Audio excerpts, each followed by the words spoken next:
You currently locked in to the coldest podcast in the land. It's your boy, B. Jones, a.k.a. Bolo, and you know when I'm pulling up to the porch. I can't pull up without my dog. What's going on, y'all? It's your boy, Big Smitty, a.k.a. D-Nice, and you heard what Bolo just said. He just said it. This is the porch. Welcome. My brother got the black and proud tee on, man. The only place you can get that t-shirt from is lftclothingbrand.com. You might be asking yourself, well, what is LFT Clothing Brand? It's live for today. It's my shit. It's my company, co-owned by my brother, F.A. Go get your black and proud tee right now. Juneteenth on the way. How you doing, brother? Ooh, Juneteenth is on the way. I'm going to have to say this later. I'm going to have to wash it one more time, fold it, boom, put it in the closet, Juneteenth, pop it back out. Boom, it's all about the culture, man. Shout out to LFT, man, because I'm living for today right now, and right now, you on the porch, so welcome. Yes, I'm blessed, brother. God is good. I'm highly favored. I'm 10 toes down. You know I can't come on the porch without talking about God, brother. We here. How you doing?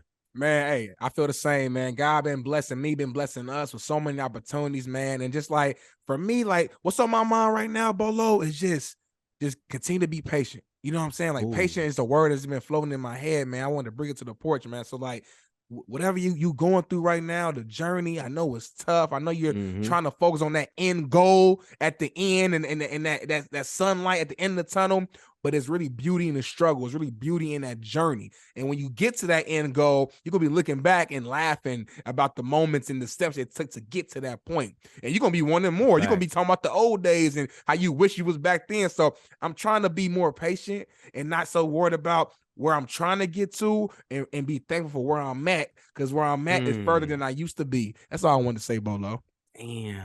Come on, man. You know what? Something is so crazy, bro. I was thinking about this all week, bro. You said it's beauty in the struggle, bro. You know why there is true beauty in the struggle?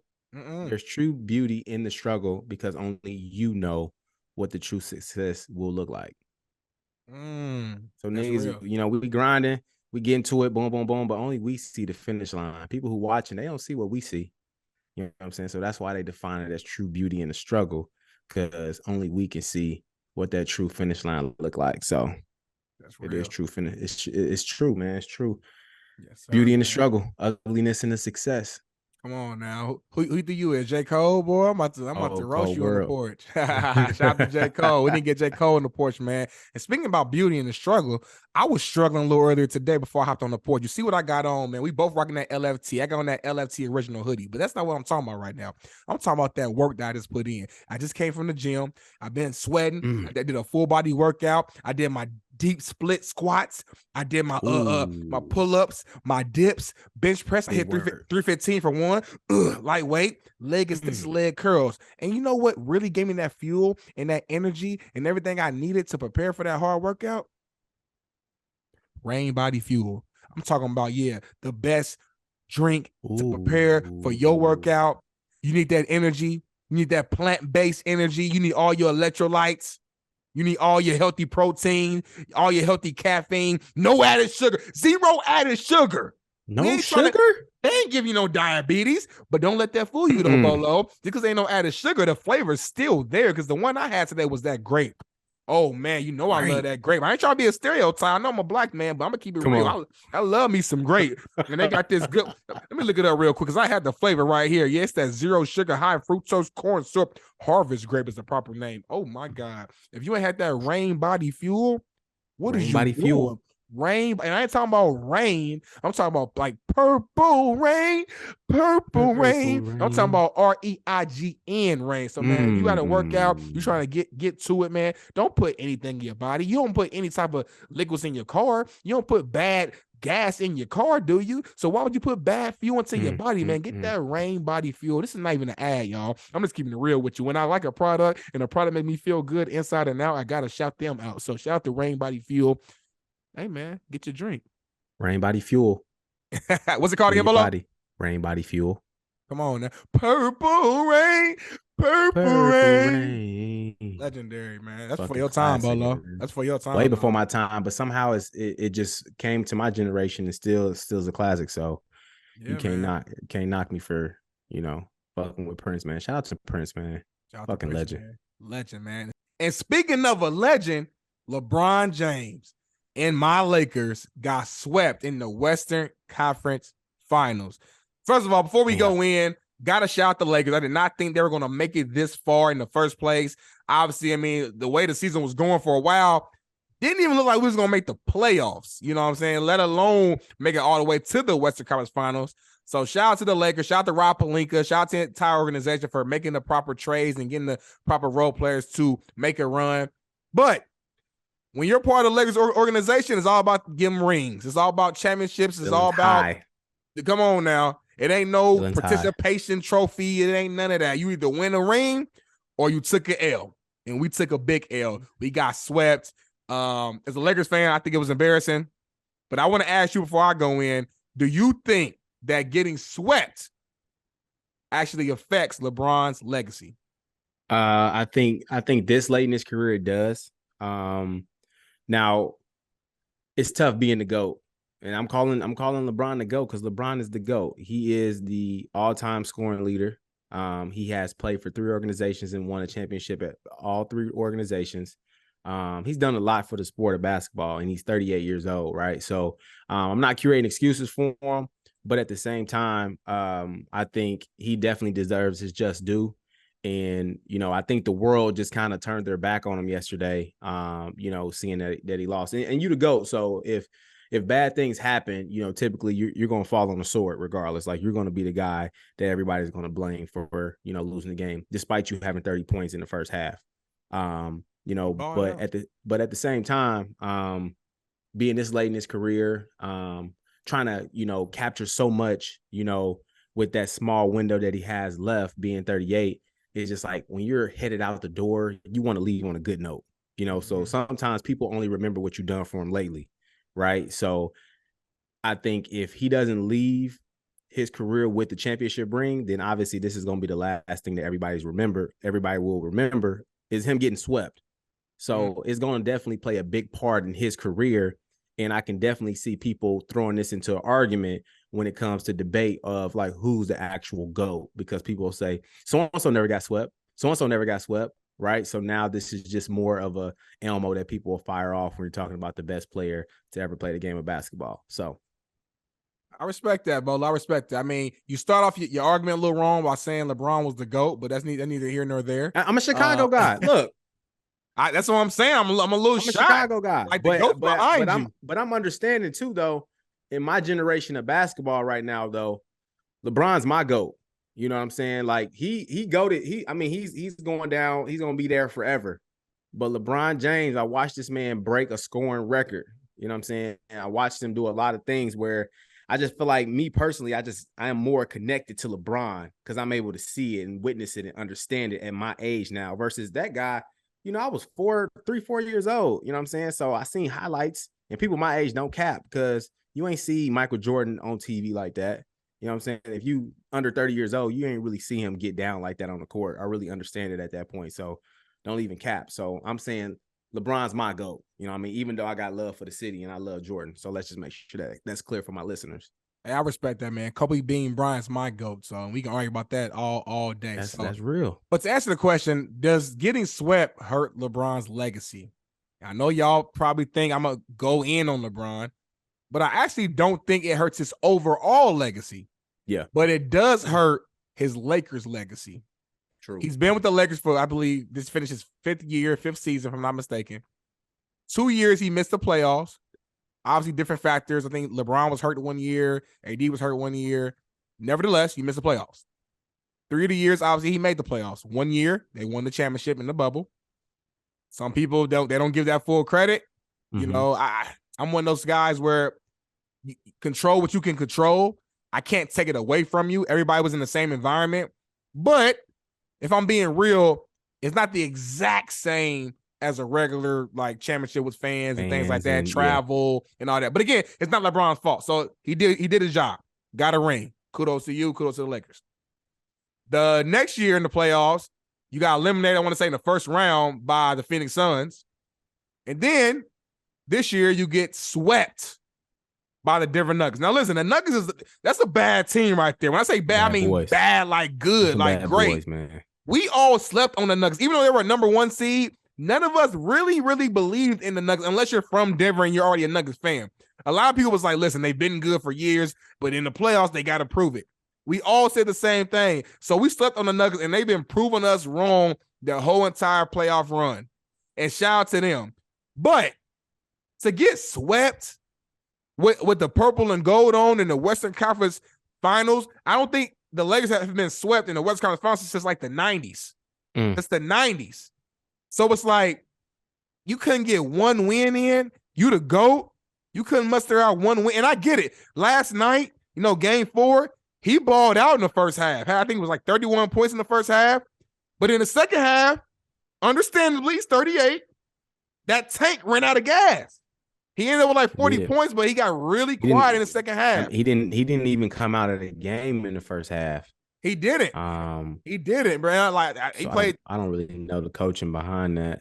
Well, I mean, bro, they're down 3-0. It's like we don't have time. Like you got to play. Give it your all. You got to. It's win or go home. I'm sure LeBron, who's competitor, wanted to stay in. Would it be different if they won 4-1? If they won at least one time, would that change the whole scope of the conversation?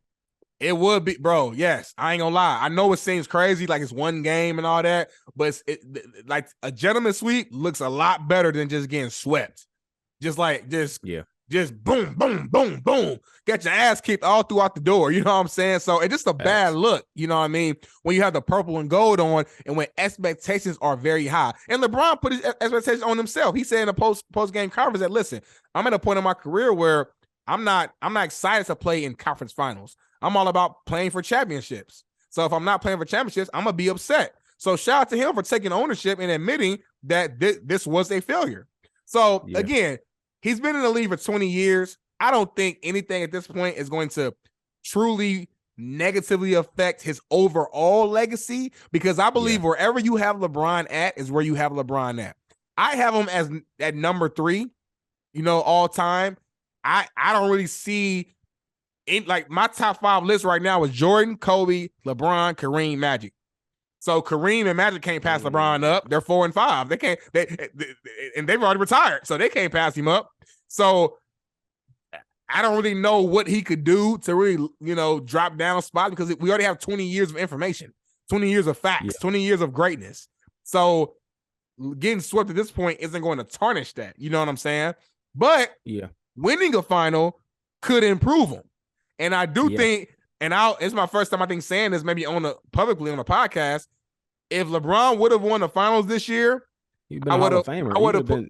Well, he been Hall of Fame. Been all that. No, I'm talking about for the Lakers though. He would have definitely got. He won 2 It would have been 2 championships. You know what I mean for the Lakers. So you would have had to hang his jersey up too. Oh, I agree with that. No, I agree with that 100%. Probably get a statue out front, the whole 9. But what I was gonna say though, if LeBron would have won a championship this year, I would have put him in front of Kobe Bryant.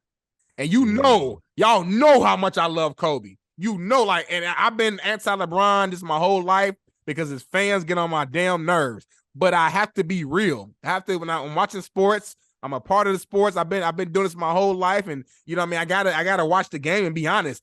And with the 5th ring, and with all the other accolades and records he's broken, and the way this season went, and the help that he had on his team, that was like, it wasn't nothing. It's not a super team at all. So to win a championship this year, I would have had to put him in front of Bean. So in summary, I think he had a lot to gain and little to really lose. You know what I mean? So I agree. I don't know, man. The ceiling is so high, man. So it's like, even if he falls short and it still looks good on paper, I mean, to him and even to us, like, it's a failure, so I think it's always going to be tough on LeBron if he don't win a championship just because he set the bar that high. So when you're rated as like a GOAT, that's just is what it is. It comes with it. I mean? Come with it. You fall on the sword and gotta live with it and either come back or, but I believe he'll come back. All that retirement shit, I think is cap. It's more of a plea of like, give me the help that I need. It's kind of one of those threats that he's making. Like he made like one of those threats to the organization. Like, here's my demands, or I'm retiring. So that's that. You know what I think might happen though? Like, I could see him pulling like an Aaron Rodgers or like a Brett Favre, where like a large part of the offseason, he's kind of like, I'm just figuring things out, spending time with the family, and like he's missing, I don't know what they call it in basketball, but like OTAs, and he's missing all those little early workouts, whatever. And then like around last minute, he's like, all right, I'm gonna go ahead and play. And he just strap it up and he goes ahead and play for the season. I know LeBron loves the game too much to just not play. And I know he don't want his career to end this way. And he admitted too many times that his goal is to play with Bronny. Bronny's about to go to USC this next year. Hopefully, in a perfect world, Bronny balls out as a freshman. And then he plays well enough to where he's able to get drafted the next year. And then LeBron can end his career playing with Bronny, assuming that the Lakers draft him or he's in position to go wherever Bronny gets drafted by. So it's hard for me to believe that he's gonna really, really retire. But at the same time, man, I seen it. LeBron, he ain't the same. Like, he's definitely slowed down. During the playoffs, he had to pick and choose when he could turn it on, when he had to turn it off. It's not like back in the day where he can just go all the way. Even how the game ended, the other night. Like, he passing the ball, like he didn't really have the energy to get to the basket. And again, I get it. He's 38. I get it. But at the end of the day, he's still playing at a pretty high level. So from a fan standpoint, from an analyst standpoint, we're still going to judge him with a similar judgment, similar style that we've given him his entire career. You know what I'm saying? Now, like, once a player gets hurt, like, for example, when Kobe tore his Achilles against the Golden State Warriors, the rest of his career, we ain't really judging him for it. Because it was like, all right, he's done now. Like, he's done. But that was year 17 when he tore his Achilles. Year 17, he was getting judged like the same way he's supposed to get judged. Like, we don't care if you old. At the end of the day, you still Kobe because you're still showing that skill set, that skill level. But once he got hurt, it was like, all right, like, he don't have it no more. We basically was like, we took that 17-year span of him being healthy or whatever and used that to judge him, not the last couple of years. We don't judge Jordan by his Wizard years. We don't do that at all. You know what I'm saying? So I remember the Wizard years. You know what I mean? So right. Same thing there, man. But enough talking about LeBron, man. We got to talk about the East real quick. Jimmy Buckets been getting the job done, man. They're actually playing right now. I got the TV on, man. Miami's up, in the third quarter. I think they're about to go ahead and sweep Boston. Tell me this, what's your opinion on how Jimmy Butler been playing this entire playoffs, bro? Bro, you know what, bro? It's amazing to see Jimmy Butler play because he's making players around him better. Right. What I mean by that is he's been going off the entire playoffs. I think game 3, I want to say he only had maybe 15, 17 points, but there were quite a few players off the bench that collectively had over about 60 points. Well, yeah, they kicked Boston ass. So that's why he didn't need that 15. He didn't have a 30-point game. No. I'm saying when you're so good to a point where you're getting double and now other players have to step up and knock down shots, and that's building confidence, then you're allowing the people around you to be good, because when you get to the championship, you're gonna need those type of players to be able to make those type of shots and knock down those shots when it comes time to really, get into it. Because, you think about even the Lakers, like, not to, bounce back to them, but it was a time where they couldn't even hit the 3. You know what I'm saying? They were bad as far as percentage wise behind the 3-point line, and, seeing the Heat, not blink an eye and just, knock them down is something that they're going to need, down the stretch to potentially take a championship team, and the get in the Nuggets, take the Nuggets down. But I will say though, to answer your question, I think Jimmy Butler is proving everybody, wrong as far as like him being a superstar, like him literally changing, teams and being able to play at a high level and talk his shit and just play how he wants to play.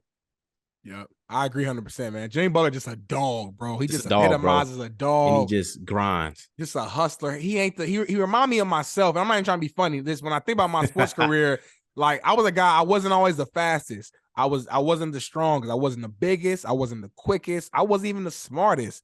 But I was one of the hardest workers on the field, on the court, in the classroom. He was not about to outwork me. And everything I got was earned, not given. And that's how I see with Jimmy Butler, bro. Like, even this whole story, going JUCO, not getting no major scholarships, having to transfer over to Marquette, getting drafted, being a role player with the Bulls, moving around, like so much chaos. But now you see him just being that leader, finding the right team. And shout out to Eric Spoelstra, shout out to the Miami Heat organization, man, for just creating that culture there with Miami. When you go there, man, that you gotta be in shape. You got to play hard. You're going to play defense. And that's just the Miami Heat culture, man. And just seeing Jimmy Butler be the face of them is the perfect leader, the perfect representation. And I really, man, Jimmy Butler, I've been looking for a new favorite player. Jimmy Butler might end up being my favorite player when it's like in the league right now, man. Because he's just such a dog, man. I just relate to him. He's just a guy. He gonna put his hard hat on, his boots.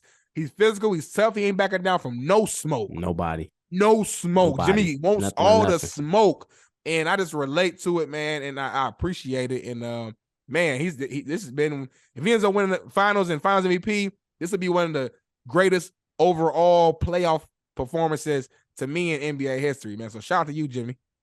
Facts, man. So that's what I'm pulling for, man. You know, I'm pulling for the Heat. You know, obviously they got to finish out game 4. You know, they sweep the Boston Celtics, which I think is a pretty good team, but then it just kind of shows how strong they can be. Because you think about the Heat, they really ain't got a lot of superstars. They got Bam, they got Kyle Lowry. You know, they got two of their best players hurt and out, right? Yeah, Tyler Hero might be coming back though in the finals though. It's crazy, bro, because when he got hurt in the first round, yeah, everybody was like, "Dang, is he out the rest of the playoffs?" It was like, "Well, he might come back if they make the NBA finals." But it was like a joke. It was like, Miami ain't going to the damn finals. They ain't about to go that far, right? And now they're about to go that far, and Hero might be able to come back. So and that's gonna be dangerous, bro. It's gonna be crazy. It's gonna be dangerous. It's gonna be crazy. But I ain't gonna lie, I don't see them being different though, because the Joker. He the best player in the world right now, man. People don't want to say it because his game don't look pretty. You know, it look kind of ugly. His shot is he's shooting from way back here. It looks weird. He's kind of slow. He can't jump over a pencil. But the man is a baller. The man, big baller. He's the most skilled big man of all time. I ain't gonna say in the league. He's the most skilled big man of all time. He can pass. He can shoot. He can do step back. He got the 3-point, the mid range. He's the best passer for sure of all time. You don't think he's the most skilled? He's for sure the best passer. He's a triple-double machine. He's physical. He can post you up in the paint like the old school game. There's nothing that he can't do, man. I just think, man, we got to get this man his flowers because Denver Nuggets is not a big market, and they don't get the love that they should get. They don't get the attention they should get throughout the year. So a lot of times we didn't see that. We see Jokic's stats, and we like, okay, he's an amazing game, but we don't watch the game. So now he's in a spotlight and seeing him dominate. People are like, whoa, boy. Like he's dangerous. Bro, I got a take, bro. It's so funny, bro. You probably gonna laugh at this, bro. You know who Jokic reminds me of, bro? And it's probably about to be so in left field. Who? Tyson Fury. Only reason why I say Tyson Fury, bro, is because when you look at him body-wise, right, he doesn't seem like the most athletic person, bro. But when you see Tyson Fury, when he bobbing and weaving, bro, and he moving, he throwing punches, bro, and he looking so athletic, bro, like do not judge a book by its cover. Like, that's what I mean by I can compare Jokic to Tyson Fury, because you can go look at that person off the street and be like, man, they not, you know, they tall. Like, that's probably it. But they can't move. They can't shoot. They can't, you know what I mean, be able to drive to the hole. Or he ain't going to be able to dodge a punch or, you know, be able to swing. But, hey, they prove us wrong. You know what I'm saying? Every time. So I like Jokic, man. And I'll be honest, to your point too, like, you know, obviously he won MVP, but like I was still sleeping on him, even though he won an MVP. You know, I still wasn't giving him his credit, but you know, seeing him, you know, this year in the playoffs, man, really balling and you know, make shots, you know, behind the perimeter, underneath the basket, you know, make moves, set picks, you know, get guys open, man. He's doing a lot on the court, bro. And he's responsible for a lot of the points that are, you know, taking place on the court for the Nuggets. So shout out to Jokic. Hey, and his brothers don't be playing either, bro. They bout that, Bolo. They bout that. I be seeing them in the stands. They be on that. They be wanting all the smoke with everybody. They like, I ain't no telling what they got going on back in the country. You know what I mean? We gonna talk about snitching a little bit later on. So I ain't gonna put no energy out there or try to assume or guess. But this all I'm gonna say is this: don't mess with the Jokic brothers. That's all I'm gonna say about that, man. So don't mess with the Jokic brothers, man. We got an exciting finals coming up though, man, with the Joker and Butler. But I'm ready to pivot over to our next topic, and you made it a perfect transition. You brought up Tyson Fury, so let's talk about a little bit of boxing. Devin Haney and Vasily Lomachenko. This had one of the best fights I've seen in a long time. Went 12 rounds, back and forth throughout the fight. Controversial decision.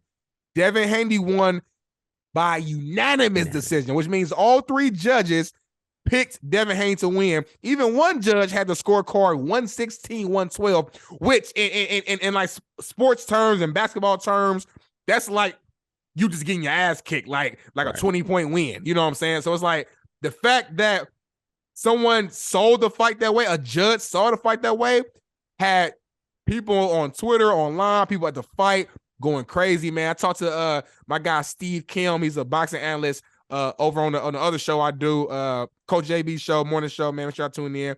Had Steve Kim on, and he was at the fight, and he said, man, when they made the decision, it was the most boos he's heard for a winner in like a long time, since like the Triple G fight. I think when he fought, who did he fight? I can't remember who he was, but it was like a couple years ago. Triple G fought Canelo, excuse me. Like, that was the most boos he's heard since then, and it's been a few years since that fight from the first one. So a lot of people disagree with the decision, and I'm one of them. I think Lomachenko won the fight.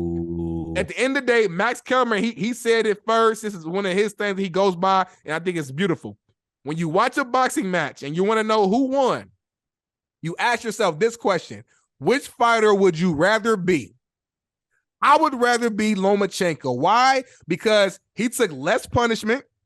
He dished out more punishment. He was more active. He threw more punches. He landed more. Now, Devin was a little bit more efficient, but in a fight, I don't care about no efficiency. If I throw more and I hit you more, you throw less. So by percentage, you had a higher percentage. That don't matter. I've hurt you more. I hurt you more. I was a more active guy. And Lomachenko, although he was a smaller fighter, he was controlling the fight. He was controlling the pace, the tempo. The first half of the fight, I would say Haney might have won, like, let's say 4-2, or it was so tight that Bolo was a couple rounds where it was like it could have went either way. But on the back half, Lomachenko was eating him up, bro. I'm telling you, he was more physical. I think it was like round maybe 10, I want to say, where Lomachenko was a moment where I'm like, hey, he might get Haney down, because like Haney got a little wobbly for a second, you know what I mean? So I don't know. I feel like maybe I'm watching a different fight. People saying, Lomachenko got robbed. But listen, shout out to Haney. He is undefeated. He did what he's supposed to do. He can control what the judges say. But I just feel bad for Lomachenko, who's a veteran. You saw him crying after the fight because it meant so much. That. His dream, Bolo, was to beat the undisputed champion. And the fact that he went out there, put on that performance, and felt like he won, and a lot of people think he did win. And for him to get snubbed like that, man, just a bad feeling. He's not going to get a rematch. So it's like, I don't know, man. It just sucks to see it. But on the bright side, man, I do think it's setting up for another major fight, and I'm hoping, we don't know what Devin Haney's gonna do. He might move up in weight class, I don't know. But Shakur Stevenson is a bad man. He's more athletic than Devin. He's quicker than Devin. He has way more punching power than Devin. He's just as smart. If they fight, I'm calling it right now. Shakur is winning by KO. He's gonna knock his ass out, Bolo. I'm telling you. Because Devin Haney, he fights safe, he fights smart. Shakur can do that too, but he also got a fucking left hand and right hand. He coming with that power. Yeah, it's a fact. You know what I mean? And I love after the fight, man, like he came to the ring hoping that, Haney would call him out, do a face-to-face. But Haney and the whole family, the whole camp cut out, you know what I'm saying, early. Shakur, he's like, listen, I don't know if they got that smoke. I think he said they got scared a little bit. It was something like that he said. Right now. They don't want it right now, bro. Especially seeing that. And it was a minute for now. I was hearing a lot of people who are professionals, on the boxing side said that even Crawford said that he was like, I love Haney the way he boxed, but he kind of got exposed a little bit in a lot of different areas. So, even they were throwing out the tank fight. I'm like, and they like, yeah, at first, that may be a good fight, but like now after seeing, the fight, last weekend, it's like, you probably not ready for a tank yet. Right. So you got to go back to the drawing board. So the problem is because Lomachenko was hitting him so much. It was like, if you let Tank hit you that much, it's a wrap. It's over. That's baby Mike Tyson over there. Like, he blowing through your spot. You know what I mean? So, man, bad boy. I'm excited though, man. Boxing is back. Man. Boxing is back. I was about to say. It is so many big fights, and the one that I've been waiting for years, Bolo. I want to cry right now just thinking about it. You mentioned it. Terence Crawford, Errol Spence Jr., Vegas, July 29th. I'm going, but are we going or what? Are we going or what? We need to pull up. We need to pull up. We need to figure out how to pull up. We damn need to be trying to pull up right now for real, because the shit about to be sold out here in the next month or so. That's about flights right now. We're already heading into June. Let's buy fights right now. The tickets probably ain't sold yet. They probably gonna put tickets out this Friday. We gotta be on it, bro. We gonna go there live. We're gonna bring the wives with us, spend a full weekend, do the Porch live. I'm gonna bring my videographer out. We're gonna go to the MGM, do a live fucking episode, bring some mics, do some man on the street porch shit. We're gonna go to the fight, nigga, and turn up. Errol Spence Jr., Terence Crawford. I'm going with Errol Spence, Bolo. I'm gonna tell you right now. I'm going with TC, y'all. Why you going with TC? Explain why. I just think I'm a fan of Terence Crawford. I like Errol Spence though. I love him. But I'm a fan of both of them. I'll just say that. But I just think he's like the big brother, you know, at this point right now. And I think it'll be a great matchup. But as far as being smart, making the right moves, I think Terence he'll end up. You know, he'll end up making the right punches, the right plays to, you know, obviously it'll go to full length. I don't think nobody's getting knocked out, but I just think that Terence Crawford will pull it out, bro. So no shade to Errol, though. I think Errol, he that dude. He definitely that dude. I ain't gonna cap. So they really both them dudes. You know what I'm saying? Yeah, I hate that you gotta pick one. I'm going with Errol though. I think Errol is slightly more skilled, and I agree with you. I don't think it's gonna end in the knockout. So I think it's gonna be a decision. And I just think that Errol's decision making in that ring, the preciseness, his reach, his jab is amazing. I just think that with his skill set, I think he can win a decision. But I do think Terence Crawford has a stronger punching power. I think Crawford has the ability to get him out of there, but Errol Spence got a chin, man. Like he's shown that he can take a punch. He's shown that, you know, he can go toe to toe. He can outbox you. He can out physical you and rough you up. Like whatever type of fight you want to have, Errol Spence has shown you can do that. Not saying Terence hasn't shown it, but that's what makes this fight so intriguing because both fighters have shown a full scope of fighting ability and skill set. So I'm like, bro, I've been talking about this fight for so long. You know what it is, but I've been bringing it up. I'm telling you, I'm going regardless, but I would love for my brother Bolo to pull up with me, man. Bring our wives, bring the kids, bring whoever. Let's go, Bolo. Let's do it. July 29th, it's going down. Oh, now it's going down. I know you coach and tell the kids, man, get the kids the week off, man. But before the season get going, let them rest. You know what I mean? Shit. Orientation week, whatever you want to call it, bro. So hell yeah.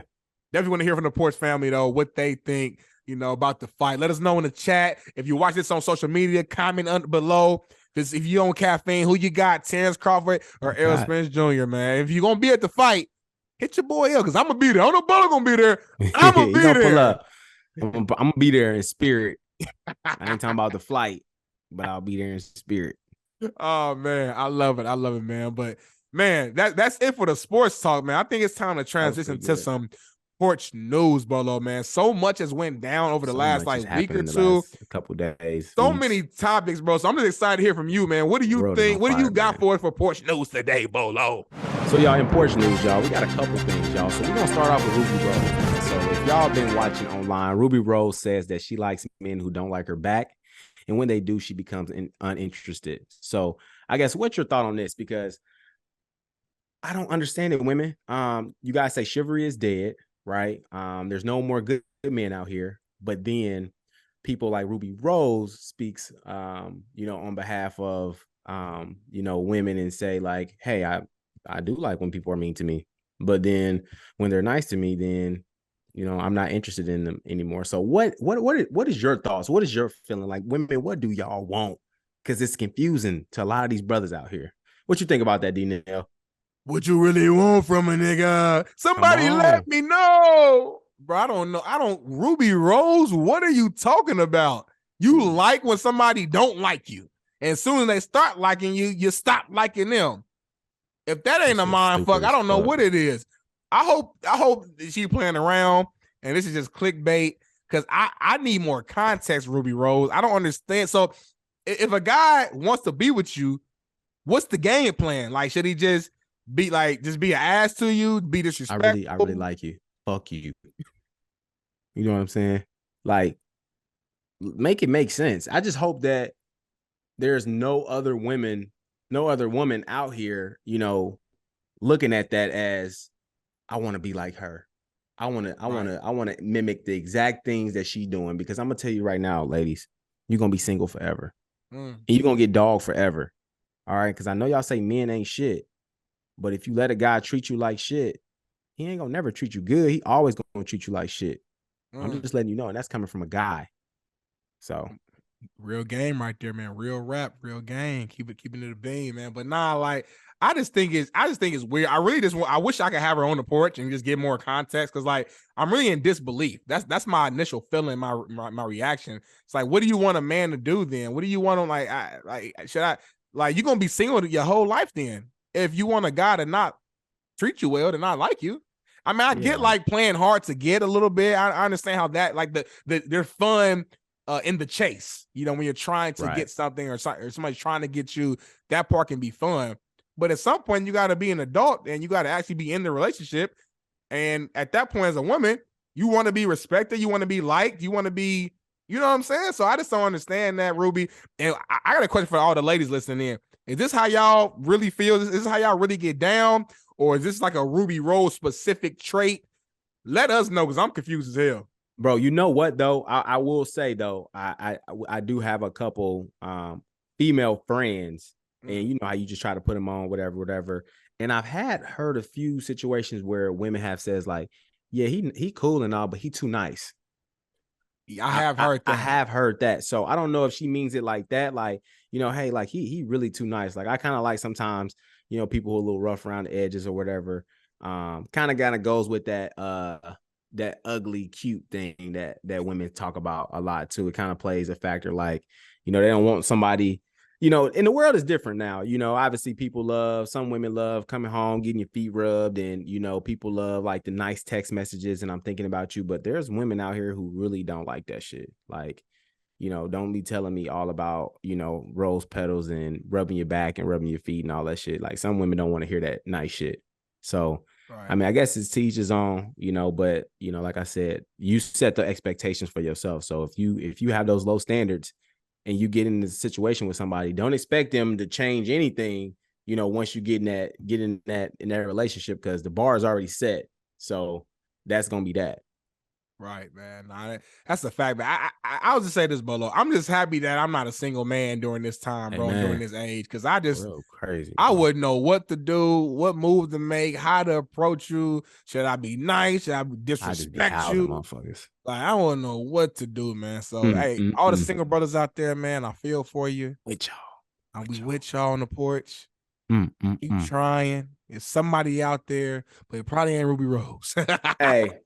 So funny, bro. I'm gonna throw a twist in here today, bro. Since we both married men, right? So most recently, I seen on social media, right, a guy get on there, said he grabbed his homeboy in the club because he was married, but he was talking to other women in the club. Okay. Said that, no, he was like, I paid for the wedding, so you ain't about to be out here, you know, cheating and doing all that woo wop the woo and everything like that. Right. So you in the club, whatever, you know what I mean? You got your boy over there in the cut, like he may be just doing his thing, or he may just be having a general conversation. Like, do you plug yourself and insert yourself in, or do you just kind of let go of what's going on? What you doing? Man, listen. That's a grown-ass man over there. Grown-ass man. Grown-ass man with grown-ass decisions, and you know the decisions you make is going to be certain consequences behind those decisions one way or another. You know you married. I'm your homie. I ain't your daddy. You know what I'm saying? I'm not my responsibility to pull you from that and whatever. You know exactly what you're doing. I don't need to, you know what I'm saying? So if you out there who out the bang, then hey, that's up to you. It's not my job. You, that's your loss. I got enough on my plate, Bolo. I got enough trying to, you know, keep my marriage together, keep my wife happy, pay these bills, his lights, his Wi-Fi, his rent, you know, cut these clips at work and keep them happy at work and do my podcast. I got enough going on in my life. I ain't got time to keep you from doing your dirt, your potential dirt, or whatever you might be doing. My name Bennett, and I ain't in it. That's a fact. Like I ain't on the union. I ain't signed up for it. But I will say though, you know what I mean? Real nigga activity. Okay. Real nigga activity. Okay. It depends on what type of situation it is. If you out here looking crazy, like I'm gonna have to insert myself and be like, bro, you need to chill. Like you know what I'm saying? Just like how we always say, like, I'm gonna have to call the nigga out, you know, when I'm gonna have to call him out, you know what I'm saying? Right. But yeah, man, it was funny when he said that, because it got a lot of reactions out of people. And of course, the women went crazy in the comments when they was like, that's what you need, that's how it go and stuff like that.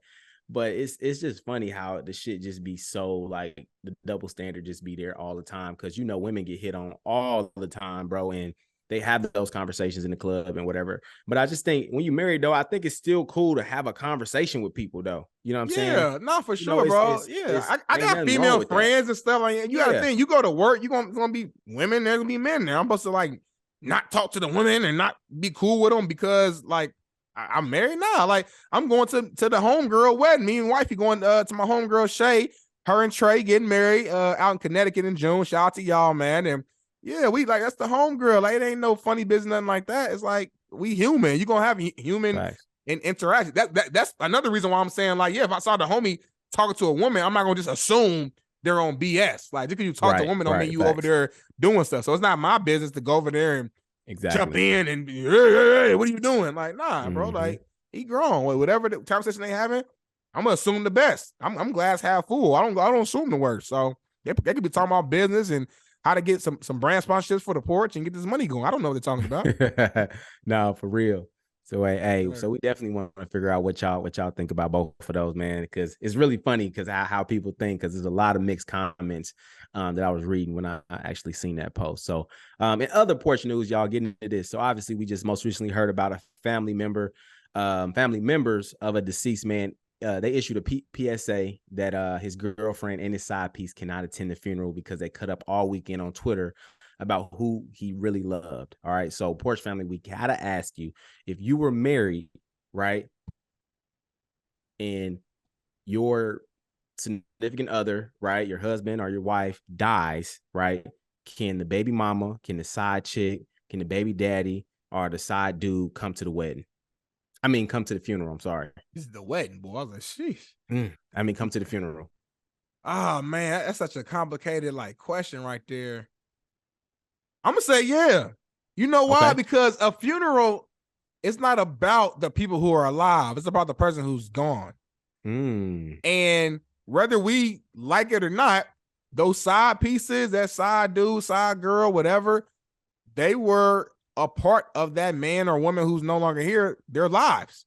And they were youthful, they liked them, they loved them, maybe they whatever it was, they were important enough to where that side piece felt like they should be at their funeral, which means they had whatever type of relationship they should have. So I understand the emotions, and the wife or the husband might feel weird about it. Trust me, I would feel very uncomfortable. I'm like, I'm saying this verbally, but if I was in the position, I probably wouldn't want it to happen, or I wouldn't be trying to allow it to happen. But coming in from a non-emotional standpoint, it's not about the people who are living. It's about the person who's gone. So if that's what they want there, then hey, let me. You know there. What, bro? That's a hell of an answer, bro. I really appreciate that, bro. Because at the end of the day, like, that person is no longer here. You know what I mean? Y'all crying over spilled milk. Y'all arguing over spilled milk. Like, it ain't like this person is gonna be here to defend whoever, side they may be on, and it's about the impact, that you had on that person's life, and you was a part of that person's life, and you meant something to them. I think the respect should be given to those individuals and for allowing them to come. But you can't just be doing all that crazy shit though, like falling over casket and shit, falling out and everything like that. You still got to respect, the family and obviously the widowed, and stuff like that, man. So it's funny because I always see situations where like so and so wasn't invited to the funeral, and I'm like, damn, that's always a tough thing for the person who probably really loved that individual that can't come to the funeral. So it's crazy. Yeah, man, it's crazy. It gets messy. I would say this, man, get you a wheel. Get you a wheel, write you a note or something, get everything written out. Say, hey, I want my side piece 1 there, I want my side piece 2 there. I want my baby mama. The baby mama ain't really a side piece. The baby mama gotta be there. Like that's your baby mama, that's your kid mama or your baby, your kid daddy. Like they gotta be there. Yeah, but it be drama too. To support the kid though, more than anything, because the kid is just lost a parent. Facts. That's a fact. You gotta put the kid first. You know what I mean? That's a fact. Put all the emotions aside, man, and just worry about the main thing, man. It's the person that's gone. You know what I mean? There's nothing you can do about it. If he cheated, she cheated. It's a wrap. Like it's already. Like, what you gonna do? Yell at him? Yell at his skin? Like the spirit is gone. It is what it is. Yelling at the flesh, the shell. At the flesh. So ain't no point in doing that, my brother. Ain't no point in doing that. Absolutely, man. So Definitely want to hear what y'all think in the comments, man. Is the side chick, side dude allowed at the funeral? So let us know in the comments, man. So last one here for the Porch News, man. Most recently on Sunday morning, a 10-foot alligator bit off a 23-year-old man's arm. What? What? Bit his arm off. Bit his arm off. So apparently, a guy got into a pond behind a bar in Gulf Cove, Florida. And if you know, like I know, Florida. And if you live in Florida, they say if you in a pond, you in the lake, do not hop your ass in the water because 9 times out of 10, there's alligator in that motherfucker. So this individual was behind the bar, decided to take a quick dip, and then a 10-foot alligator came and bit his fucking arm off and almost killed him because he couldn't swim because he was trying to save his life swimming with one arm. So, I mean, what are we thinking, y'all? Like, why the fuck would you go behind a bar and go into a lake and get bit by a shark? Like, that just seemed like some shit that just is on TV, but this shit is real. Like, I'm glad he's alive though. Yeah, I mean, that's the number one thing. Glad he's alive. But you know, the thing that really caught my attention more than the actual alligator biting his arm was the location. You said it happened in fucking Florida. And I feel like every time something crazy happens, and we've said this multiple times, it happens where, Bolo? Florida. I'm saying if your arm get bit off, where's it gonna happen at? Florida. If a girl is twerking in the middle of traffic on top of her fucking SUV, where's it gonna happen at, Bolo? Florida. If somebody crushed up some hot Cheetos into a bowl of some ramen noodles and put garlic, black pepper, and poured it on their husband's head because he cheated on her, she found out, what is the location? 9 times out of 10 is Florida. So I'm not even surprised, Bolo, man. It sounded crazy at first, but as soon as you said fluh, you didn't even say the rest of the rider. You said fluh. I said, oh, Lord, Florida. Oh, my. What is wrong with you, Florida? We got homies from Florida. We got homegirls from Florida. We had people from the Porch came on here from Florida. Shout out to Colony Reed from Tampa. We had the Shiley on here from Tampa. Our homeboy Ty from Florida. We got all type of people from Florida. What is wrong with y'all, Florida? Relax. You got palm trees. It's sunny. What you doing? Go to the beach and relax. Go chill out. Go get something to eat. We gotta figure out something, man. Something in the water out there, man. Literally Florida, in the water. Florida, alligator. Literally in the water, like literally like that. It's fucking crazy. Like you go in there, you wake up in the morning, you didn't know you was gonna get your fucking arm bit off by a shark. I mean, by a fucking alligator. Shit, might as well be a goddamn shark. Right. Shit, like crazy. The wildest shit. So, man, shout out to people in Florida, man. For you living there, I'll already give you a couple purple stars or purple ribbons, wherever you call it, because y'all live a whole different lifestyle out there, man, and y'all make it through each and every day. So I salute y'all. Definitely salute y'all, man. Shout out to Florida, man. Couldn't be me, but I mean, I respect you, man. So I appreciate that, Bolo, man, with the Porch News. I knew you was gonna come with some good ones because it's been a very interesting week. Moving on though to kind of just a topic going on within our culture, snitching.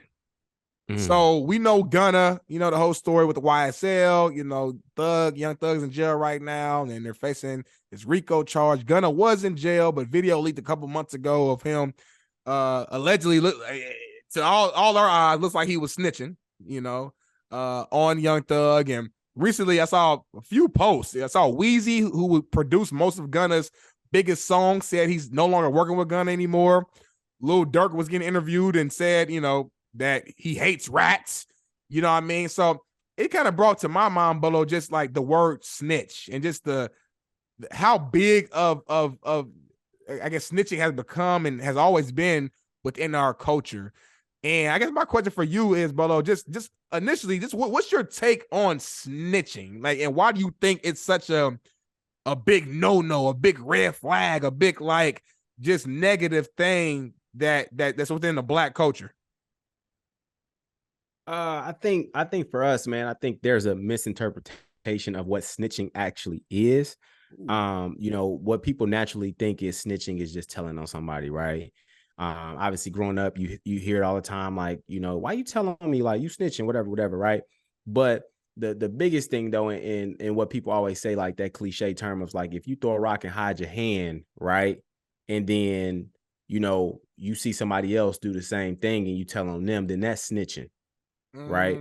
But if you are a bystander or if you have nothing to do with a situation And in order to protect yourself, because you had nothing to do with it, or you was not involved in any way or form, and you're speaking your truth, then that's not snitching. You know what I'm saying? So if I'm not a part of something, never been entangled or, had any type of situations, and I get looped into something in some way or form, I'm not doing time for something I didn't do, even if I wasn't involved with it. You know what I'm saying? I think it's only snitching if you are involved in that shit. So for Gunna, I'm like, bro, I used to watch your vlogs, dog. Like you in that life, just like that nigga was. Like you live in that same lifestyle. You doing all the same thing that man is doing. Talked about it, rapped about it, like everything, right? So at that point, you are in that lifestyle. You are accustomed to that. You are 10 toes into that world. So whatever comes with that is what you have to take. So if you are being able to, if you have to say something in order to get yourself out of trouble and throw somebody else under the bus, that's pretty much at the same level with you, then that's snitching. It's like one of those things where people say, like to Dirk's point, right? It's like if, I have a girlfriend, right? In high school, if I had a girlfriend and I go and mouth her to my family, right? They always gonna have that thought about her, even if we cool, right? So Thugger and Gunna may be cool, but the world and already got a taste of what Gunna's done. So it's always gonna leave a bad taste in everybody's mouth, even if Thugger and Gunna is cool. You know what I'm saying? So that's just how it's gonna be. Like, even if the world come out and Thug say, like, man, he cool, whatever, like he did what he had to do to get out of jail. I just think people still never gonna give him that respect because you were in that lifestyle. You did the same thing, bro. If you laid down and got dirty, bro, you the one who got to go down too. So that's my whole take on the snitching shit.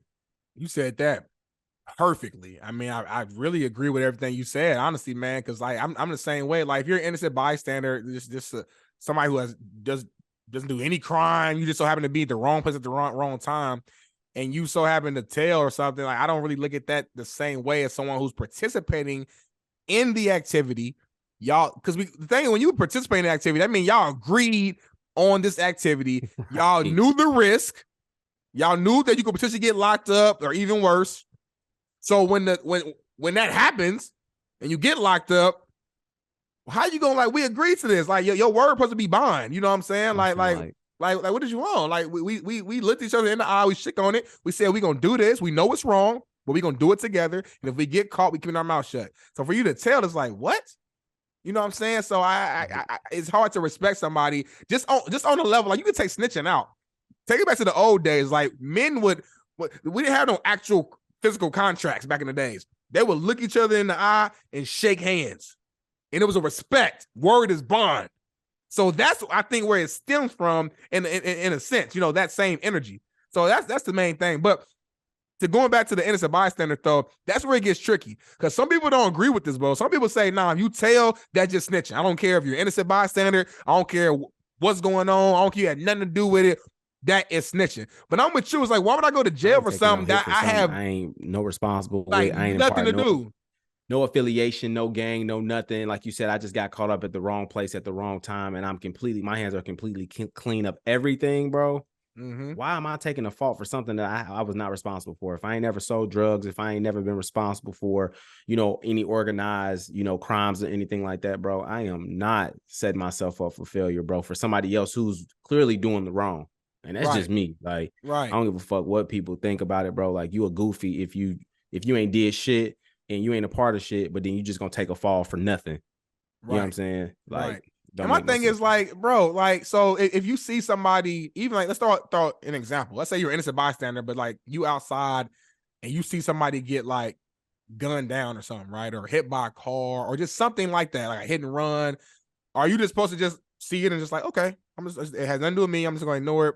I feel like right is right and wrong is wrong. Like, if I saw like a hit and run, somebody got hit by a car in the car, I'm gonna probably go make sure they cool or call the ambulance, call the cops or whatever. And it's like, my question to you is like, am I a snitch now, or like, do I just care for people? I don't want to just let this person lay here and potentially die. So right. I think our culture, we're so big on the word snitch and what snitching is that sometimes it makes you like second guess and make you nervous to even in situations where this is just the right thing to do. You don't even want to help. You know what I'm saying? I ain't gonna lie, bro. I be hoping that I don't even see shit. Like, I don't even want to. Please keep me. I don't even want to see because don't put me in a position to where I even got it. Like, no, I'm gonna cover my eyes. Bro, when I come home, I just go straight. Like, I try not to look at nothing. Just go straight. I don't want to see shit because there's so much going on.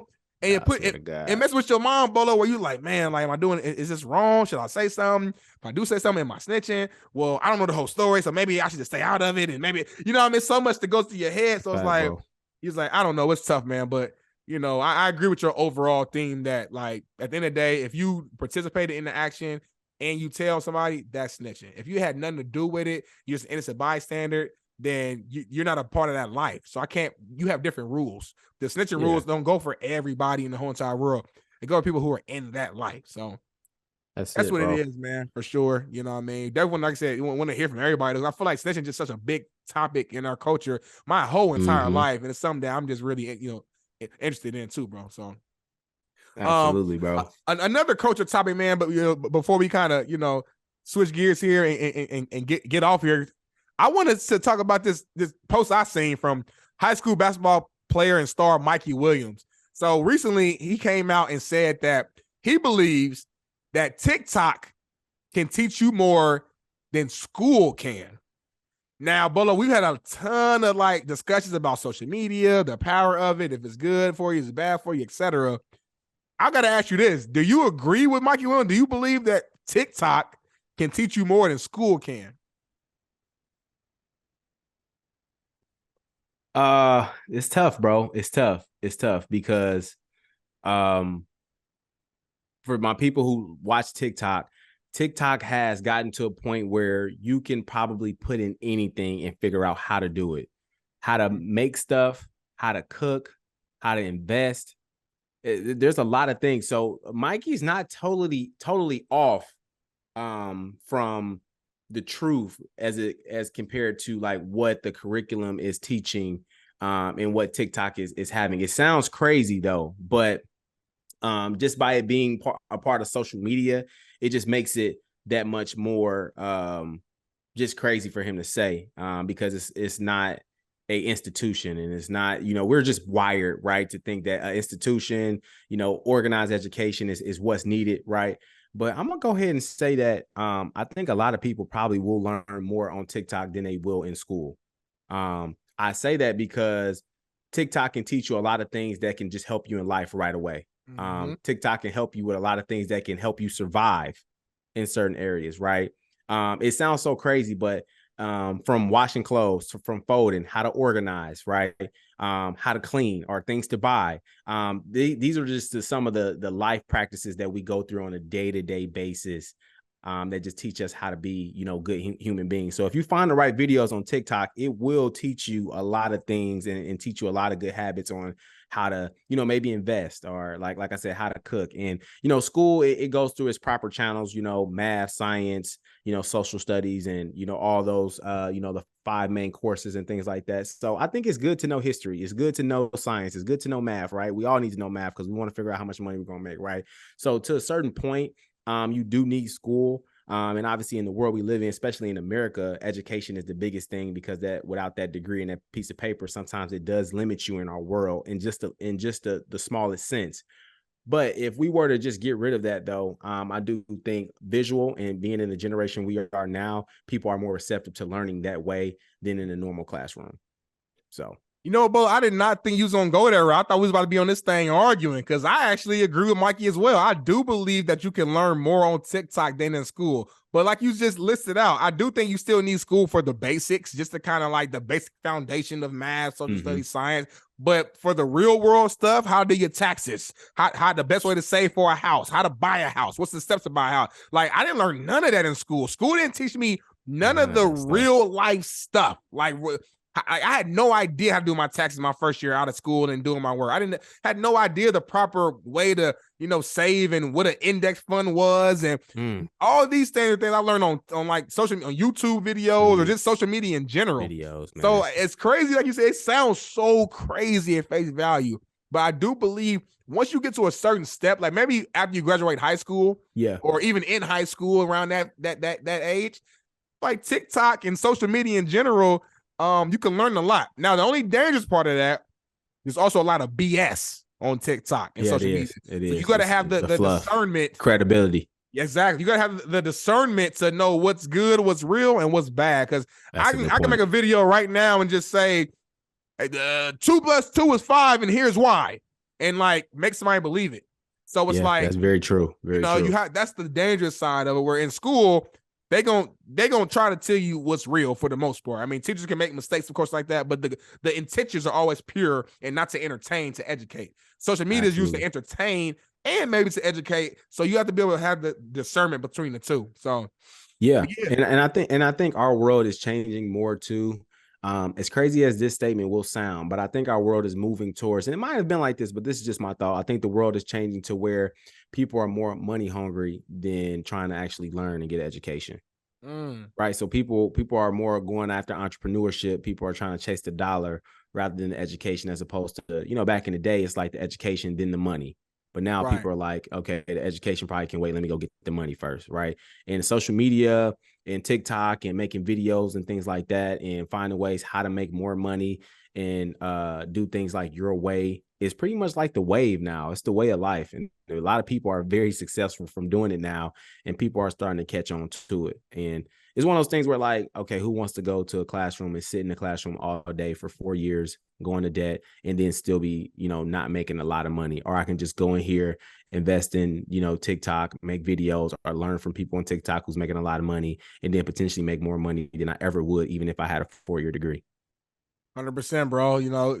Our generation is big on just being an entrepreneur, creating your own lane. Social media is a whole new lane that, we didn't really grow up in it. We kind of got it on the back end of it. So it's a new lane that these kids, young people are rich at like 15 and making like real living at a young age. And it's like the crazy reason you go to school is to get a good job, to get money. So if I can skip that step, it's like, shoot, why do it? You know what I'm saying? It's like, it's the same concept as a basketball player playing 1 year in college and going straight to the league.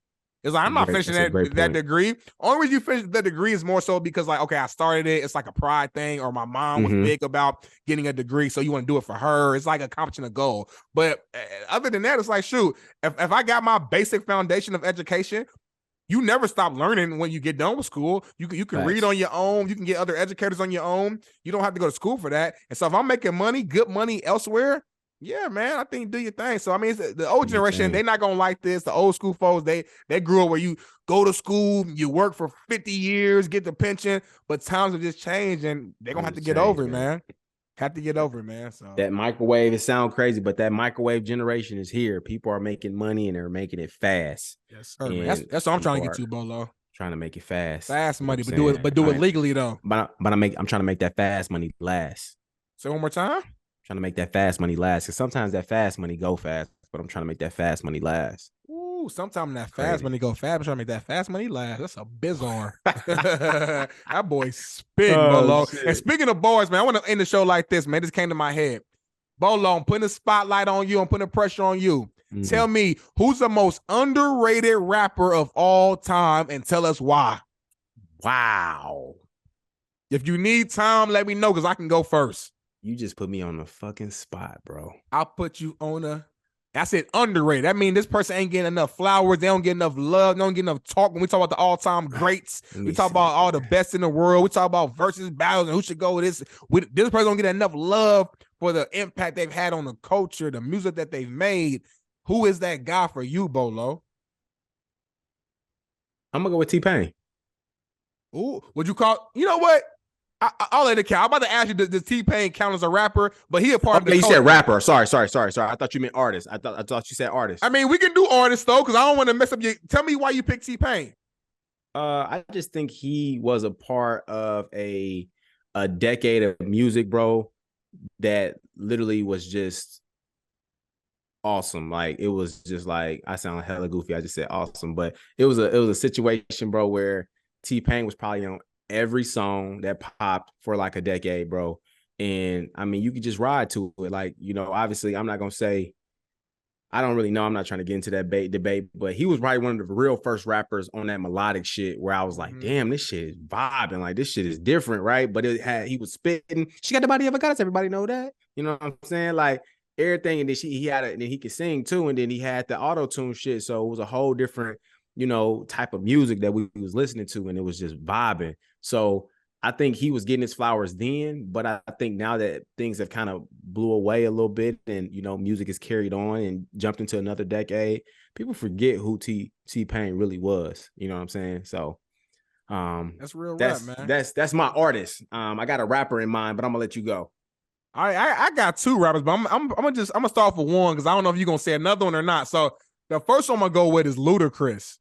Ooh. I think Luda don't get enough flowers, man, because growing up, I mean, this guy was just dropping banger after banger after banger. I mean, I feel like this generation knows him more for the movies and stuff, the Too Fast and Furious, and being a part of that whole run, you know what I'm saying? But Luda was dropping so many like club bangers and just bops, and he had his own style that was unique, and he can change the flow from lower to louder.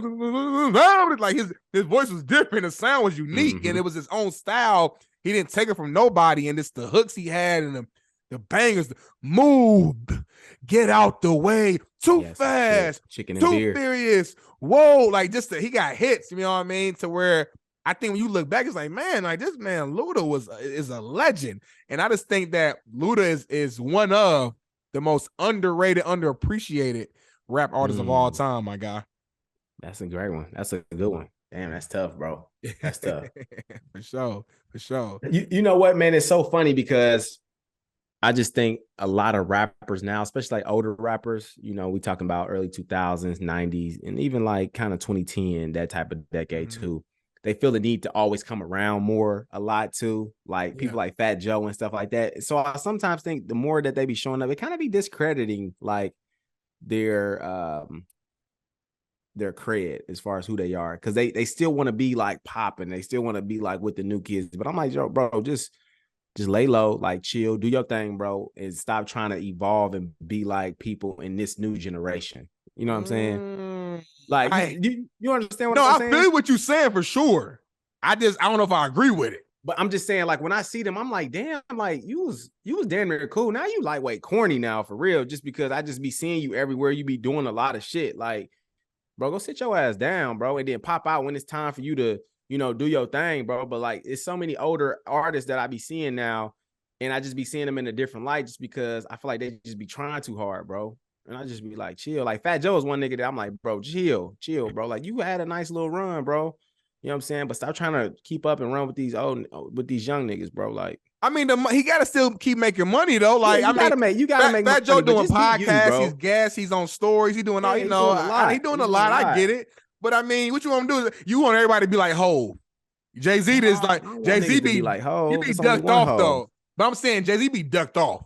Like when he show up, it's like something big when he show up. But he a billionaire. Everybody not billionaires though. If you got $1 billion, you can be ducked off. But a lot of these rappers ain't as rich as you think they are. So they got to be out here making moves to get more bread. No, I'm not saying that. I'm not saying that when you pull up, like I ain't no problem with you being out and being on the scene, but just be who you are. Like, you know what I'm saying? Don't stop evolving like these young niggas. Like, you know what I'm saying? Like it ain't really no true like you need to be really on some OG shit. Like, you know what I'm saying? Like once you get to that point, like on some OG shit, but I don't know, man. I ain't in the rooms with these niggas. I don't know how it is. I just speak from me watching the shit on TV and social media that these niggas just be all in the videos. You know what I'm saying? They just be doing a lot, bro. So I'm like, you was that nigga that was cool with it. Like, boom, like, you know who I respect a lot because you don't see him like that. You see him, but when you see him, he still act the same way. My nigga Fabulous. Like my nigga Fabulous, bro, he gonna move the same way how he always moved, bro. He ain't gonna be too much, bro. He ain't gonna be all in the videos. He ain't gonna be doing all that crazy shit, bro. He gonna be who he was, bro, since back in the day, bro. The nigga with the chip tooth. You know what I'm saying? So shout out to my nigga Fabulous. Shout out to Fabulous, man. I hear you, man. That's a whole nother debate, whole nother show we could do with that one, man. Because I got some points I could throw back at that. But we are at the end here of the Porch, man. Amazing episode. So much went down. Make sure that if you haven't subscribed, that you subscribe. Obviously, we on caffeine. Send in your gist. We need that bread. We need that money. We need that support. So, man, you can tell a friend to tell a friend. Hit that subscribe button. Hit that follow button. Whether it's on IG, whether it's on Apple Podcasts, Spotify, Google Podcasts, Amazon Podcasts, YouTube, Caffeine, you name it. Show us that love, man. Show us that support. Leave a 5-star review because that does help, man. And we got to just continue to grow, man. My brother Bolo, I appreciate you, my guy. Absolutely. Likewise, brother, man. I love y'all. I love the porch, man. Love my dog, man. Hey, man, y'all just make sure that the main thing is the main thing. And when y'all wake up every morning, just make sure that the best you is the best you. And we out. Peace. Started on the porch, that was where it all began. Had to put in work, every day we got it in. We chased all our dreams and now they can't believe it. We make it look easy, we achieving everything we needed. Now we undefeated. If we link, no it's only business. If we get to speak and leave them speechless. I did things for free but now it costs to see me. When you see me, you ain't gotta greet me. Just don't plot to sneak me, I'ma see it. I'ma stop and watch you lose and get defeated. What do we bleed? Came from the jungle, we humble but hungry and hunting to feed. People don't want us to leave. They love us and rush to the bus when we run in the streets, thinking we stunning the sea. We came from nothing to something, now up in the lead. Now we ain't coming in peace, hunting for blood and to crush everyone in the league. We got a reason, we put in work every day of the week, every month, every season. So many schemes, had to go hard for the team. We gave our all and succeeded, came from the deep end. Warming up pots, cooking ramen at times, that was all we was eating. Now we be feasting, 5-star restaurants every week. Whole team dripped in cloth and it's seamless. They looking hard when we step on the scene. Call us outcasts, we so fresh and so clean. Ain't about cash, please don't ask for a meeting. Just hit the stoop, out the spaz on the beat. Nah, it ain't rude if you ask for the feet. Just play it cool when I tax you the fee. We need a pool in the back with a cord and a board to go jump off and splash for the heat. Live for the day cause the past can determine the future or where you gon' actually be. Keep staying present, our presence a blessing. It's all that we have and we actually need. I'm taking action with passion, detaching the ones who keep acting attached to leech. I am no pastor but actually preaching. Look up these lyrics and actually read. That was where it all began. Had to put in work, every day we got it in. We chased all our dreams and now they can't believe it. We make it look easy, we achieving everything we needed. Now we undefeated. If we link, no it's only business. If we get to speak and leave them speechless. I did things for free but now it costs to see me. When you see me, you ain't gotta greet me. Just don't plot to sneak me, I'ma see it. I'ma stop and watch you lose and get defeated.